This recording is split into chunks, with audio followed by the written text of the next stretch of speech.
கொத்தடிமையாக இருந்து மீட்கப்பட்டவர் தான் சந்தித்த இன்னல்கள் குறித்தும் மீட்கப்பட்டது பற்றியும் நம்முடன் பகிர்ந்தவற்றை இப்போது பார்க்கலாம்.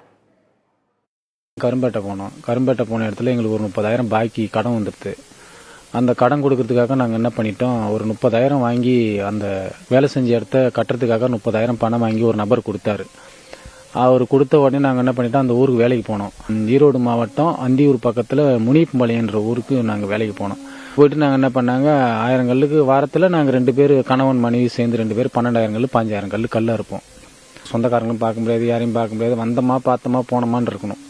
அப்படி இருக்கக்குள்ள நாங்கள் இப்படியே ஒரு கொஞ்ச நாள் 1 வருஷமா ரொம்ப கஷ்டப்பட்டோம். அது ரொம்ப பயந்துட்டோம். ஊர் நாட்டுக்கு போக முடியாது, இதோட நம்ம சோழி முடிஞ்சிடுச்சு, நம்ம இதோட சரி இந்த ஊரில் இறந்துருவோம் பழகுது நம்மன்னுட்டு எவ்வளோ பயந்தோம். அப்போ தான் முத்துக்கண்ணன் சார் அமைப்பால் அவர் கவர்மெண்ட்டுக்கிட்ட பேசி அதிகாரிகிட்ட பேசி எங்களை கொண்டாந்து ஊர் நாட்டோட போலீஸ் பாதுகாப்போட கொண்டாந்து எங்கள் ஊர் நாட்டில் விட்டுட்டு வந்தாங்க. ஓட்டர் ஐடி இது பட்ட சம்பந்தமான காரியங்களை ஒவ்வொரு ஆதாரங்களும் எங்களுக்கு கவர்மெண்ட் பண்ணி கொடுத்துருக்கு. இப்போ இடையில எங்களுக்கு பட்டா கொடுத்து வீடும் கட்டிக்கிட்டு இருக்காங்க. வீடு மன பட்டாலாம் கொடுத்துருக்கு. என் பிள்ளைங்களும் நல்லா படிக்குது. பிள்ளைங்கள ஸ்கூலில் சேர்த்துருக்கேன்.